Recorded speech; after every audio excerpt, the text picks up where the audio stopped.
How's it, sticklers? You know, it's the Joystick Show, where three brothers from Hawaii have gathered to talk story about things we've read, watched, and or played. Shakas and mahalos for sticking around. If you fancy what you hear, please like and subscribe on the platform you frequent. I'm your co-host, Drake. That's Scott. How's it, my brother? Your brother. You, my brother. How's it going? We're brothers. Yeah, I feel Yeah. pretty good. Right And on. just to let you know, again, our third brother, Tom, he'll be having surgery next Monday, and he'll be back early Feb. So just wait, okay? Be patient. I'm trying, man. Yeah, we want him back on so bad that we're willing to build a time machine to do it, To go to forward. move forward. Yeah, in Yeah. time. I mean, I guess we could also go back in time too, but maybe, huh? yeah. How many Yeah. puppies? Probably, well, I mean, every time you teleport, it's puppies. So, Oh, but if you apply teleportation to time machine, yeah, that's a lot of puppies, I think. I mean, you got to do what you got to do, you know? If it's for That's what the friendship. mills are for. Huh? Huh? Any hoosers. Deep cut. You got to go back and listen. So we've got obviously some news and trailers and reviews. On the news side, we'll talk a little bit about season 2 of everybody's favorite Severance. We'll talk a little bit about a photo leak on Daredevil Born Again. Also, someone's been cast as Sentry. Stay tuned. As well as Supergirl. Oh my goodness. Trailers we'll talk about today are Despicable Me 4 and Ghostbusters Frozen Empire? ? And we'll review Wonka, Migration, and Masters of the Air. Wish. So, why don't we just get down deep into it, Scott? On the news front, Severance 2 has started filming. You enjoyed the first season of Severance. I also enjoyed it. It was very avant-garde. Anything that you're super stoked for season 2 wise? Yeah, just answers to questions. Answers to questions. Cliffhangers. Yup. Just more of it. It left us Cliffhanger. just on the seat of the edge of our seat is what I was trying to say there, Drake. Thanks for Or like the seat of your pants? yeah, maybe I was combining the two. Seat of my pants? Is that a thing? I think so. I mean, if you're sitting down, I assume you're wearing pants, unless you're not. Are you wearing pants right now? Yep. All right. Well, are you sitting on the edge of it? Okay. Yeah, hold on a sec. Yeah. Now I am. There you go. Yeah, so season 1, left us just wanting more, and I'm excited to hear that there's a second season in the works. We got a still shot of Mark running down a hallway. So it's not much, but it lets us know that they are currently working on it, and I'm excited to see it for sure. There's going to be a lot of physical activity in hallways, from what we know so far. Yep. I'm also excited. Like we talked about, the photo really doesn't show much, so all we can do is speculate. And when we assume, it makes an ass out of you and me, as people say. So we'll just move on. Daredevil 2, or I guess Daredevil Born Again, has brought back some characters that we did not think were going to be in the show. Deborah Ann and Eldon Henson, who play Karen Page and Foggy. They were on set, and like we know, the Defender series is now in the timeline, so all the Netflix shows are potentially in the timeline, are canon. Possibly. It's pretty great. Yeah, there was a little clip of them walking down the street with Matt Murdock between them. Again, not much, but just seeing that lets us know that these characters are involved in this new show, which hints at the whole 3 seasons prior is canon, right? So that's pretty cool. It is a nice thing to have like a multiverse type situation where now everything that's ever been can fit into the space, and there doesn't have to be separation. There can always be some interconnectation, which is not a word. It is interesting how we thought that these two characters, Karen Page and Foggy, were blipped, and now because they're back, they're potentially unblipped. Yeah. So there's a lot of shenanigans. Anything is possible, right? You win one championship as a Celtic, and anything is possible. So I guess we'll look forward to that with what little we know, just like an individual running down a hallway. But on to, I guess, more exciting news. I shouldn't say more exciting, but on a different tangent, more lateral. Mm-hmm. The Thunderbolts has cast the Sentry. Now, before we go into who they cast, Scott, tell us who the Sentry is. And for all of you who are listening who don't know who the Sentry is, Scott's going to tell you what it is. Cool. Yeah, let me just pull up that thing we totally prepared for. So just to preface, Scott's going to talk to you about the Sentry, who is essentially like Captain America, but like 1 million times stronger and can fly. Essentially Marvel's Superman. He also has, I think, mental health issues. He's a millennial. And he'll be played by who again, Scott Man? He is being played by Lewis Pullman. Ooh, what has that human being been in? Bro, he's been in like so much stuff. He's been in most recently Lessons in Chemistry, which you may have heard about. It's a TV miniseries. Yep. He's got a ton of credits here. Water Rises, The Kane Mutiny, Court Martial, The Line, The Starling Girl, Miles Teller, Great Balls of Fire. Okay. Top Gun Maverick. Ooh. He's in a lot of stuff. And he kind of reminds me of the dude who plays Spider-Man. Kind of looks like him a little which dude? Tobey Maguire? Andrew Garfield? No. The most recent guy? Most recent. You got it?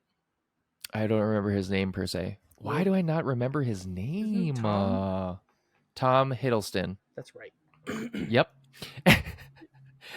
No, the Country Holland. Yeah, Tom Holland. Yes, Tom Holland. But by the looks of Lewis Pullman, he kind of, if he's a little bit longer hair and can kind of get a little bit more blondie, his facial structure definitely is reminiscent of the Sentry. And in terms of who he's played and his acting prowess, I think that he's very capable of playing an individual who is on the edge, not necessarily of glory, but sanity as the Sentry. Yeah, I agree. Yes. So because before we heard that Stephen Ewan was supposed to be the Sentry, and then he dropped out. So yeah, they seem like they're even. There was another switcheroo. The lady from the Bear's not in anymore, right? What's her name? Ayo Edebiri got replaced as well. So interesting. Why they made for the best. Who's replacing Ayo Edebiri again?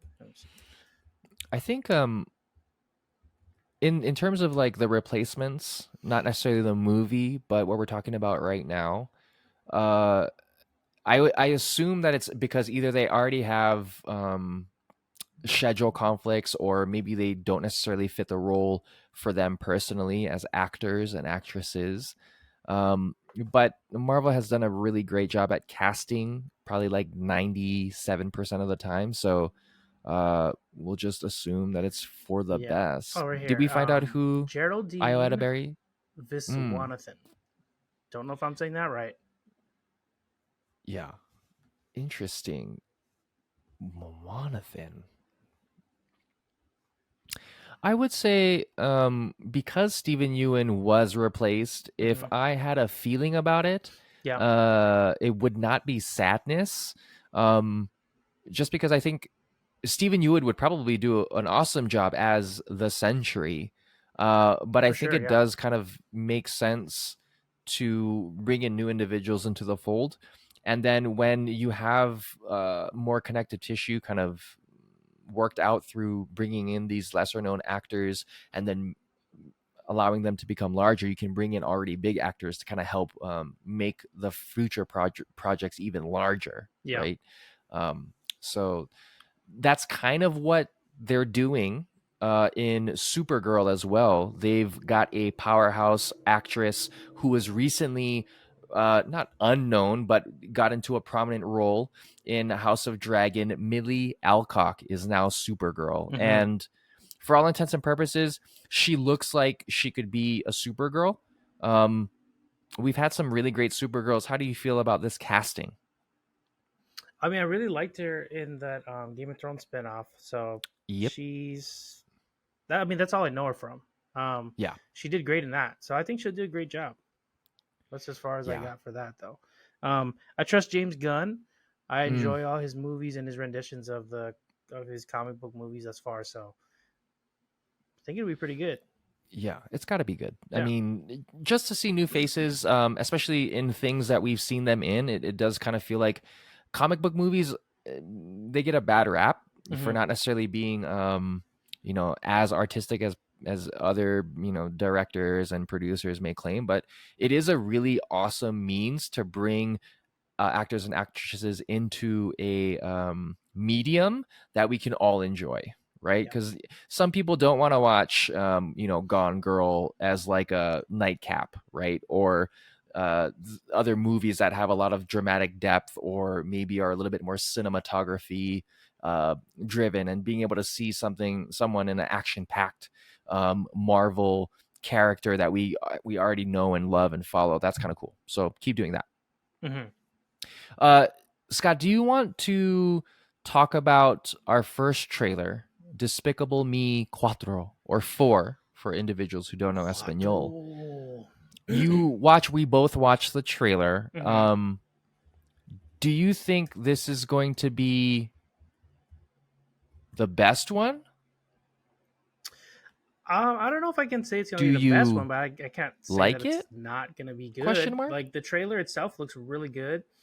We have all our favorite characters coming back, and also a new character. Looks like there's a new baby involved. His little son, who, when you see in the trailer, like he has like a frowny face when he looks at Gru, but then when he looks at the mom, he's like all happy and everything. But it looks like a really fun movie. Um, Drake currently looks frozen on my screen there. I don't know if yep, he's probably frozen. Okay, well, yeah, yeah. Come to think of it, he looks a lot like the baby in the trailer. I don't think he meant to look that way. It's funny how that worked out. Um, the more I look at it, the more I keep laughing. Uh, oh fuck, this is so funny. Yeah, follow us on YouTube to check it out. You can see Drake's face and that little baby face he made. Nailed it, unintentional. That's how good he is, guys. He's the best. But yeah, Despicable Me looks great. Illumination makes solid movies. We'll be talking a little bit more about Illumination later with one of our reviews. But I was just saying, when you got frozen, you look like the little Yeah. baby. Yeah, in the trailer, and it was pretty awesome, dude. Yes, more. I agree. I thought the baby was a good addition. And yes, viewers, listeners, technical difficulties. I may have to pay more money for a higher speed internet. Man. Because I don't know, technology can't keep up with my needs. Any Hoosers. It was interesting how the baby kind of didn't really like Gru in this situation, and how we got another villain who kind of came back into the fold. There's a lot more stakes, I think, with the baby. And I think there's been Minions movies, but I do enjoy the Minions kind of being a part of the family as much as them being kind of separate from the whole situation. I give the trailer an exciting out of exciting or not exciting. So a yes versus a no in that situation. Good, then, huh? Yeah. So it was a 50-50 shot. It won in that situation. So good for Despicable Me 4. Like, duh. So get out there and watch it. Yeah.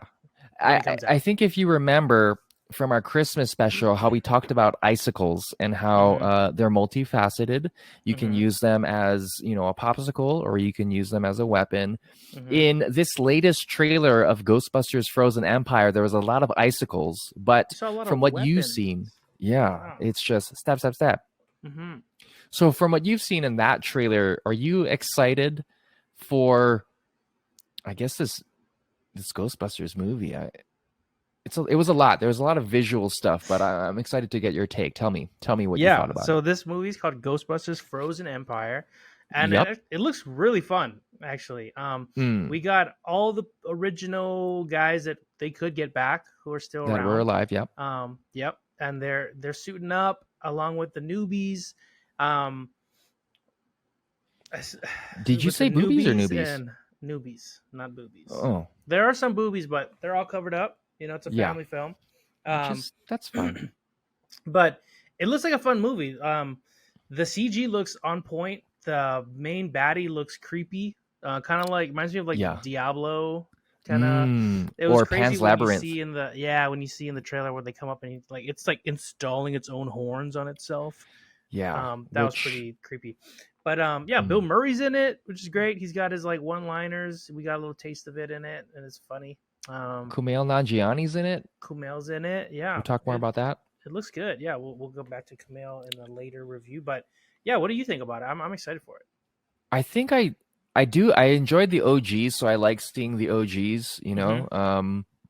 All up in it. I do like seeing that, like Finn Wolfhard and the newer, younger characters, Emily L. Lind, are in it. So it's kind of like an evolution, and hopefully maybe they'll take over.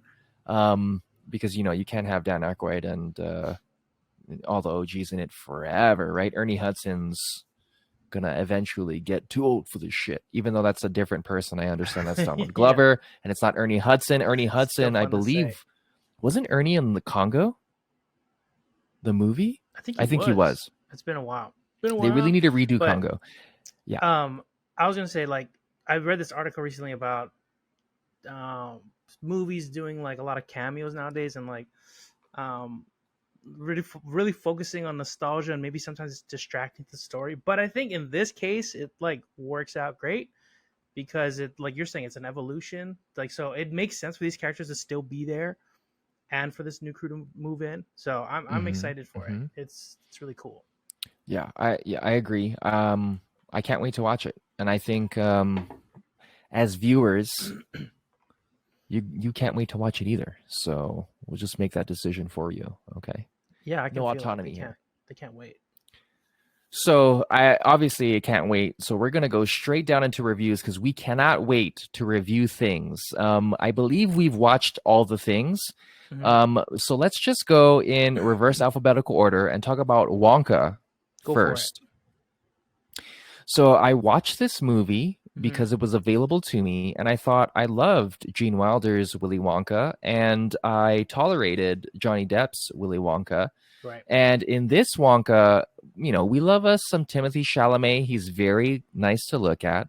He has the voice of like an angel.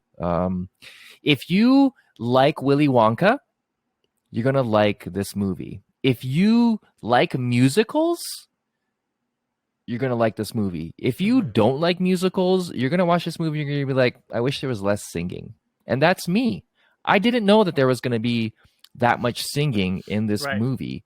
And I don't want to say it was fine. It was fine. The singing was fine, right? There are moments where like, oh, this is warranted. I like this.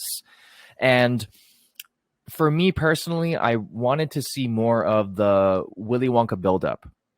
And I know you can speak a little bit more on this, but there were parts in time where you got to see where his magic and his reverence and his genius came from, but it was so small and very tinkery and not necessarily backstory as much as it was a conflict between his chocolate era and the previous chocolate era.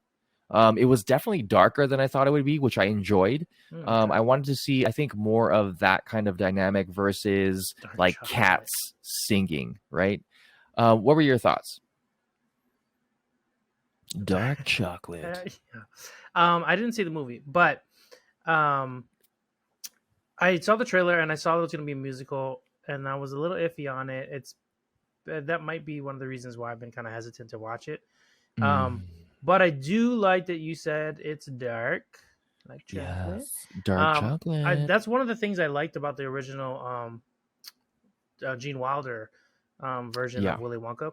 I liked his kind of like, I don't give a fuck about these kids. Like, they're all brats sort of thing. And he was just like, like when the kids are like, no, help them. He's like, oh no, we'll do something. And he's like, really like, doesn't care. Or the creepy tunnel song, or like, there was like this thing about him that was just like, you don't know where he stands, because he seems like a really nice guy, but then he's also super mysterious. So yeah. I am a little more intrigued about watching this movie. Did was what's his name? Timothy. Did he have a good voice? Like I never heard him sing before and whatnot. So he had a good voice. I'm pretty sure he was singing. He has a very theatrical musical voice. Like if he was in Broadway, I would watch that. Okay. Other things to note that so they go a little bit more back into like Slugworth's history. Yeah. And spoiler alert, there happens to be 3 chocolate kingpins that are running the chocolate in the town, and the chocolate is seen as like a sugary treat that's almost currency, and that's how they're treating it in this genre. Okay. You also have Keegan-Michael Key, who plays the chief of police. He plays a larger role in it as well. Mm-hmm. And you get Matt Lucas. Wow, that sounded like I had a stroke. Matt Lucas, who was Prodnose, who was one of the chocolatiers. So you had Fickleburger, Prodnose, and Slugworth. And those are all kind of relatively familiar names within the candy world in Wonka. There was also the Oompa Loompa it wasn't strange, but it was way smaller than Oompa Loompas were in the original. And I believe that freaked you out? It freaked me out because it's like, well, so how did they get bigger? Like, why so tiny? Almost like Elf on a Shelf or like gnome-esque type size. Yeah, so a lot more step ladders, huh? Yes, and it was I forget what the person's name is. He's a British actor. Hugh Grant. I immediately remembered with voices in my head. And he does a really good job with the banter with Timothée Chalamet and kind of like the overall story and arching of it. But in terms of it's, do you remember all of the Dr. Seuss CG movies? Yeah, I really enjoyed those. Yeah, those are super awesome. You get to go kind of into it, and there's deep notes and drama, and there's story arc, etc. And there is that in this, but I would say that the Dr. Seussian portion of it, even though we know Dr. Seuss to be relatively dark, those were a lot more light with like a dark undertone because as adults we can see it. Yeah. Whereas Wonka, there is darkness within it. There's pretty much like espionage, to an extent, kind of like murder, slavery is in this as well too, blackmail. There's a lot more of that in here, front facing, with the notes of, this is about Wonka. And there's a lot of callbacks to Wonka's factory, the golden ticket. It circles kind of around Wonka's love for his mother and how he became to love chocolate because of his mom. So there's a lot of good notes in it. Okay. But again, if you fucking hate musicals, you are going to watch this movie and be like, why are they singing right now? It doesn't make sense. Yeah. Do you think the musical element made it lighter? Like if it wasn't a musical, would it feel even darker? Agree. Yeah. So with that note, it does make it lighter. So I guess in that sense, it's more all ages, right? All age or rager, which makes sense in that perspective. So if you're able to change your perspective quite easily and see and be open-minded, then yes. If you don't enjoy the singing makes it lighter. So just, think about it in that light. Okay, I'll think about that while watching this movie. So yeah. Okay.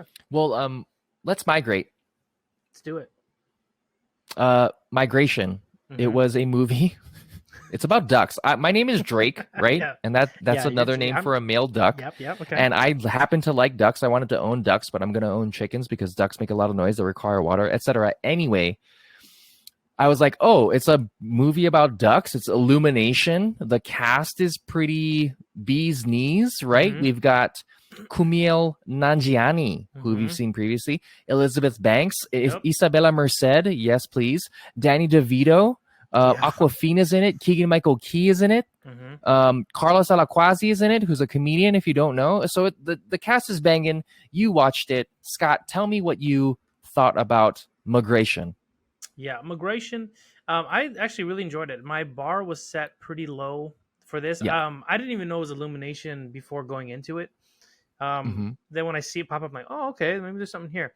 And it was better than I thought it was gonna be. I really loved Uncle Dan, the character Yep. Danny DeVito. Yeah. You can hear Danny DeVito in it, but it's still a little different. Where I was like, is that fucking Danny DeVito? Like, and his Uncle Dan character, So even hilarious. the physical comedy in this was funny, where he's like staring down Aquafina in the end, and he's like before he flies off, like the I don't know, just like the way Uncle Dan just looks physically hilarious. And he's just kind of, it's like a family with Kumail and Uncle Dan, and like they live on this lake. And Mm-hmm. the whole premise of the movie is like they pretty much never migrate, and then these ducks fly in. They're like, hey, we're gonna migrate to Jamaica. And they're like, we're not gonna do it. Kumail's like not adventurous. We're not gonna do it. And then Pam Elizabeth Banks is like, she's adventurous. She's like, I'm tired of like not living life. Like we got to get out there. And then Kumail decides like, yeah, okay, let's do it. And then thus adventure ensues. Yeah, it was fun. They ran into like a chef that wanted to kill them. Yeah. And in doing so, we got to meet another one of my favorite characters, played by Keegan-Michael Key, was a parrot from Jamaica. Delroy from Jamaica. Yeah, his character was so funny. So hilarious, dude. Yeah, Aquafina plays her character is called Chump, and she's a pigeon from New York, and her name is Chump. But every time Kumail said Chump, she thought he was calling her Chump, and she'd get all pissed off, and like it was so funny.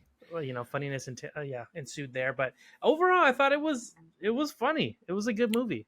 Was it? Did you like it? Are you sure about that? Are you sure about that? Like, I thought it was good. It's I mean, it's low stakes. You feel like just throwing on some kind of, if you enjoy like Pixar-esque movies or like other Illumination, like Despicable Me and all that stuff, like it's an easy watch. Yeah. It's nothing crazy. There's comedy in it. Yeah, it was a fun time. It was a good time.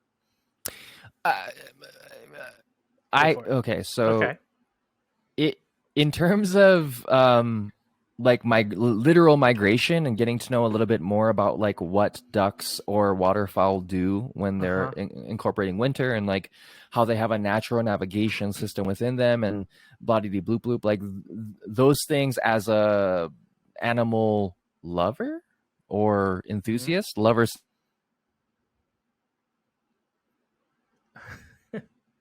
You froze an animal lover. I think what Drake was trying to say is he loves this movie and he's gonna watch it again and again till he can't get enough of it. Okay. I know he'll come back and say this, but we were talking a little bit off recording, and he mentioned that hearing Kumail's voice out of the lead duck was kind of like, it just didn't match as well as you might have liked. You just couldn't help but picture Kumail, and I agree with that. Though Kumail is very funny, so like the way they had the duck doing certain things felt very Kumail. So in a weird way, for me, it worked. Like if Kumail was a duck, like this is exactly how it'd be. But I guess I agree. Like out of all the voices, I could definitely see like Kumail and then all these other like birds. So that was a little weird. Other than that, it's hard to predict what Drake didn't like about this movie. If he, based on what he was just saying, if he expects this movie to be some sort of documentary and to really tell you what it's like to migrate as a duck, this is not that movie. It's a children's film, and they try and keep it light. So a lot of craziness happens in it, and it's not realistic. Let's see, froze again. Hold up, froze again. Okay. Here we are. We're back, baby. Woo! Yeah. Nothing like having internet that you pay for that does not work. Okay. So I was trying to predict what you didn't like about the movie. Yeah. So let's hear what you got. So did you hear when I was talking about the migration patterns of waterfowl? I heard you say you were an animal lover. Yep. Yeah, that's what I got. I am an animal lover, but that sounds really bestiality, so I'll say animal enthusiast. Right? There you go. That's Had where a it lot cut of out. zoo Yeah. books when I Okay. was young. Um, Okay. I think in terms of like being able to take very not regular things, but like naturistic things, bring them into a way that you can not only learn about it but enjoy it as entertainment. That was really cool Mm-hmm. to see ducks in an environment that you don't normally see them in the city with Chump and the rest of them, and then also kind of giving a anthropomorphic idea of a family of ducks trying to get to a place and evolving, right? If you know, anthropomorphizing things in general makes us feel for the animals and the characters, etc. For me personally, Kumail Nanjiani's character Mac, I just could only see Kumail in it. So it kind of just threw me off a little bit. And Elizabeth Banks also has a very recognizable voice, and Pam and Mac's conversations, I just saw those two, so it took me out of watching ducks fly together in the Mighty Ducks. It took me out of that when I heard their voices, which is not bad. It's not a criticism. Yeah. It's just something that I experience as a person listening and watching the movie. Yeah. So, I think I did enjoy the growth of the characters though. Like they had a little bit of a Finding Nemo sitch where like like if you watch Finding Nemo, he wants to do stuff. The dad's kind of overprotective. In this, Mac or Kumail is very overprotective, and like he's able to grow along with his family, and like the sun gets to shine at one point and prove that he can like bring stuff to the table, and like they all kind of there was a lot of like good family moments in this film, and growth as characters. So yeah, I like that aspect of it. definitely, I would give it a as a family movie, I'd probably give it like a 6.57. Is that fair? Is that fair to Okay. say? Yeah, I thought you were gonna give it a family movie out of a not family movie. Or Oh something. yeah, I mean Weird like 50-50. It was, I mean 100% it was a family movie, right? Yeah. Okay. Good. Unless So nailed it. you're an animal lover, then it becomes more. So Depending on what degree, it might not be for you, but yeah. if you're just like a regular person Yeah. that loves animals, Yeah, in a I normal mean, way, yeah. you love it, right? If you have an animal, you'll probably like it. If you enjoy ducks, whether you like to eat them or Yeah. watch them or pet them, then you'll love this movie. I mean, pigeons. Yeah. On the spectrum of family movie or not, it's a 100% duh. Duck? Is that what you said? Yeah. Or duh? Duck. Yeah. Quack quack. You know what I mean? So funny. Um, But yeah, I agree. 7.5 probably. 7.5. Okay. It was good. Wow, that is a beak of fresh air. That doesn't make sense in a sentence. Anyway, You from tried though. I love it. from one flying machine to another. I guess a duck isn't a machine. Yeah. We were going to talk about Percy Jackson, We're spiraling out, but dude. we what's up? we didn't. We're not going to talk about Percy Jackson because Lin-Manuel Miranda was in the last episode, so we're just going to skip that one altogether. We're going to move on to Masters of the Air, which, if you've watched Band of Brothers, this is another installation within that realm universe. It was Band of Brothers, then it was the Pacific. Now it's Masters of the Air that focuses mostly on planes, no trains, but planes are technically automobiles. And the first episode was super epic. Yeah, speaking of spiraling out, Yeah. man, this fucking damn. Damn. This show is like, it's shot really good. I like the CG is really nice. Love the cast. The cast is killer. Cast is so bananas. The way they throw you right into the trauma action, the traction, if you will, Yeah. is like crazy. Like, would you say? And then, yeah, sorry, go. Well, to your point, the trauma action, right? Like, if you've ever been in a plane crash, there's probably like a lot of trauma. Yeah, it's a lot of trauma. So, if you've ever been in a plane crash, people listening to our podcast, you're gonna want to think twice. Put yourself in a good space. But if you do watch it, you're going to love the cast. Scott, do you want to talk about some of the biggest names in here? Yeah, give me a second. Oh, Jesus. I swear I had it pulled up. What's going on Yeah, here? I know. Dropping the ball Yeah, do a again. thing. And then Okay, so we got Austin Butler wow. and Caleb Turner as like the two mages in it. It's weird. They go by Buck and Bucky, but their real names are John and Gail, and they have a whole So backstory similar. Yeah. explanation on that, and Hmm. it's like a running gag. We also have Barry Cogan in it. He's Lieutenant Curtis Kidding. Biddick. He does a great job in this too. I feel like every time I see this guy in a thing, he's like a totally different person, Mm. which is great. I feel like the closest thing to this character was almost that one he did. Oh my god, I just had the name. The one with Colin Farrell Oh, and Sirens of Earshun. I don't think it was Sirens. What was it called again? Oh, Banshees. Banshees. Yeah. Banshee. Well, similar, but yeah, Sirens Banshees of Earshun. Aaron Shear. But yeah, it's similar to that. Like he's kind of like a. Although that one he was like really dumb. In this one, he's like kind of. He seems like a simple dude, but he's. I really like his character. He's great. The whole cast is great.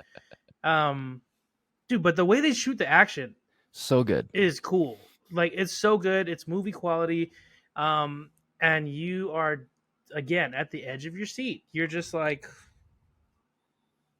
yeah. The thing that was crazy in this was like when after you see the first character Caleb go through, or Major John go through it, and then he lands, and he's the dude next to him is like, "I know your friend's coming in. Don't tell him." He's like, "What?" He's like, "Yeah, just let him experience it." And I was like, "That's fucking crazy!" Like, what are you talking about? And then he does it, and then his friend lives through it, and he's like, "Why don't you tell me?" He's like, "Didn't know what to say." And I'm just like, I don't know. Maybe that's a thing, but I would tell you guys. I'd be like, "That was fucking nuts, dude." Like, I don't know. I wouldn't just be like, "Well, if we live, I'll tell you about it." Or, well, I thought that part of that dialogue was weird, but maybe that's just a thing. I don't know. No.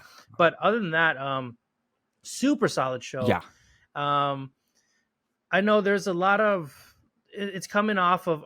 It's what is it? It's not like connected, but it's the same people who brought you Band of Brothers and the Pacific, yeah. right? Mhm, So mhm. it has that sort of Vibe. feel to it. Yeah. That vibe to it. And it makes me want to go back and watch those things. Yeah, it does. Like I know we were talking a little bit before. I didn't watch the Pacific, and I don't know if I finished Band of Brothers, but I think at the time there was just some other shows going on. But this makes me want to go back and like watch those while I'm waiting for this next episode to come out. Yeah. The for those of you who don't know, Band of Brothers was the invasion of Normandy, and the Pacific was essentially the Philippines and the other Pacific islands, that theater. And this centers mostly on something that's super awesome, which is a flying fortress. If you are not a World War II buff, figure it out. And Okay. as you're Jeez. watching this show, or just in the first episode, you got to see so much intricacies to what a flying fortress is, which is essentially it was a B-12 bomber. There's 2 pilots, there's a navigator, and then there's I believe 6 guns, and they were capable of carrying thousands of pounds of bombs. Right, so this was like, yeah, B-17. It was one of the workhorses of the time, and to see, you saw all the different aspects of where all the gunners were: 2 side gunners, 1 rear gunner, 1 bottom gunner, 1 top gunner. Those types of facets, as it pertains to, if you're not about World War II, or you aren't into planes or military s type things, you get to really see an in-depth way, and also the emotion of another human being, another American in that situation. I really enjoy what Band of Brothers in the Pacific, and now what Masters of the Air are doing. Looking forward to more episodes, obviously. Band of Brothers was not necessarily slow, but they did a really good job at establishing the characters and making you care about them. And that's the same for Masters of the Air. You feel you have at least a little bit of information about each character, who they are. And so you're going to be able to watch them change over the course of the season, whether or not they live or not, whether or not they aid in the survival of their crew and or are a detriment. All of that is going to kind of be roller coastering. And also, too, we haven't seen anything that's focused around flying. Here and there, you'll get kind of small things, but not necessarily as in-depth, and not necessarily in the World War II theater. So I'm really looking forward to more of these episodes. I know Thomas is also watching it. and he's definitely loved it. He's the one who turned us on to it. But I guess from what you've seen so far, Scott, and what you know about Band of Brothers, like, does this intrigue you a little bit more about WW2? Does it make you want to watch it more? Do you like it? Yeah, I think overall I'm really intrigued. Yeah, and of course this makes me want to like. Of course, this is like a dramatization of like we're seeing stories that no one knows actually happen up there, dialogue that's not recorded, but the events overall that we're seeing are like what happened. But this makes me want to go and like maybe check out some documentaries on it, look Mm-hmm. more into it, actually see like the maybe history on some of the actual guys that were in it and whatnot. It's like it is really intriguing, and like it it's crazy. Like they were all just like really young dudes, Yep. like Yep. going into a situation they had nothing, they had no information about, and then just like experiencing it, coming out, and they can't go home. You Mm-mm. know, like it's a crazy reminder of like, I guess how lucky you got it. I'm like, I can't imagine being thrown into that situation, and then just like, okay, we're gonna do it again, and like you see so much craziness going on up there. Every time they fly up, they like lose people. Yeah. So it's fucking bananas. Yeah. Um, but yeah, it's really intriguing. And I love a good drama. And that's Mm. what this is. It's really good. And again, yeah, it's shot well. The Ew. cast is crazy good. Cinematography is so delicious. Yeah, it's really good. Yeah, and I care about all the characters. Mm. Like, and they all got their own little thing. Like, they have the navigator that gets airsick. Yeah. And and you're just like, fuck, man, pull it together, Yeah, dude. Don't dude, figure it out. like when there's a part where he ends up putting them over a location they're not supposed to be at for a bit, and they get Mm-hmm. put into a tight situation, and you're like, oh, what the fuck, dude? Like, and so next time he's navigating, you're like, don't do that again. Like, you're anxious for all the Yeah. characters, and Stakes are high. you hope they all live. Yeah. And yeah, But they ain't. it's great though. Yeah, One of the things too that stood out was all the cannon fire from surface to air.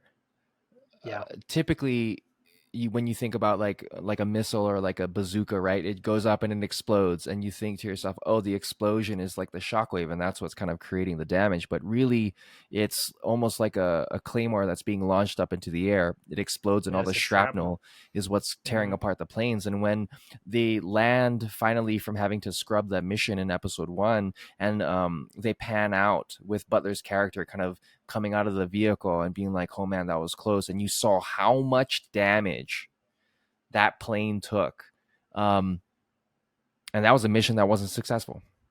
So Yeah, stakes are high, it's bananas. drama's And high. was it the first episode where the bottom gunner shrapnel came in like through Oh, the bottom and like stuck next to his head. I'm like, yep. that's fucking nuts. And it's so cold up there that when he tried to reset the machine gun, Yeah, he froze his hands and they burnt because it's yeah. freezing it up He in wasn't the wearing his atmosphere. gloves. Yeah, it's Mm-hmm. so crazy. Yeah, they're like above 10,000 feet or something. Mm-hmm. Like they gotta. It's nuts. And then what is it? One of the dudes, because I watched the second episode. I know you only watched the first one, but the one of the parts he had like burns on his legs, Mm.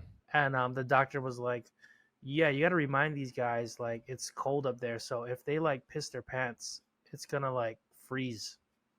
And like I think that's what happened to him, and like Yeah. the whole back of his legs were all burnt, and like from that because it froze on him. Frozen pee. So I was like, that's fucking gnarly. That is Like, gnarly, dude. But also too, it shows a lot of what it takes to be an aviator. The amount of technical knowledge you need to have about the plane, and then the navigator was like doing math and like using an. that was crazy. He's literally like, for me, I don't know how it works, but he's like, where we at? He's like looking out the window. I know. Yes.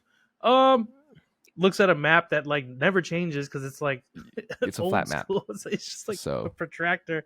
Yeah, 2 clicks. I'm like, how the fuck does he know that? Like, I mean, granted, I'm sure they're trained and stuff, but I just could not imagine. That's like seems like such a crazy job to be a navigator on those old planes.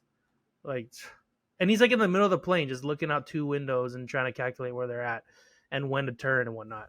It's fucking crazy. And I think Drake froze again. So that's quite all right. Overall, though, this show is really good. I strongly recommend it.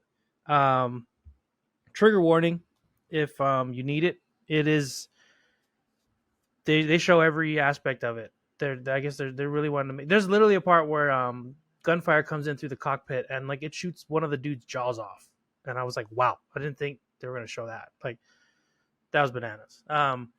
But other than that, it's really good. I believe it's was it Steven Spielberg and Tom Hanks bringing this to us. I think they're crushing it.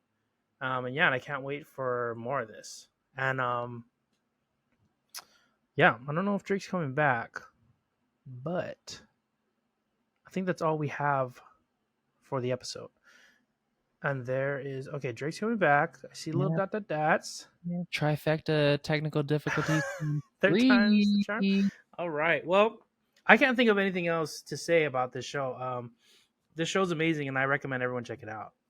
Agree. Yeah, it is kind of the Game of Thrones of right now in terms of like the scope and like you said, cinematography, casting, etc., etc. So please, if at anything, check it out.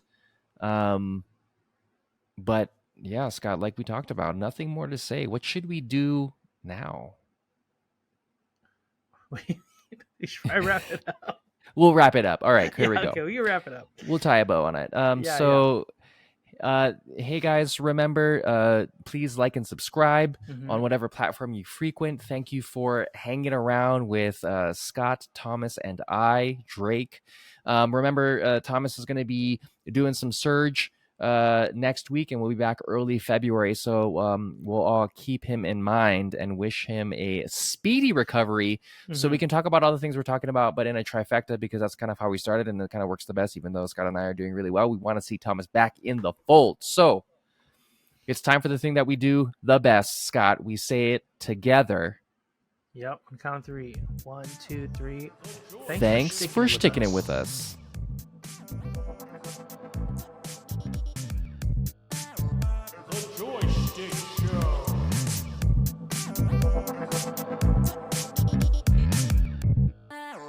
The Joystick Show.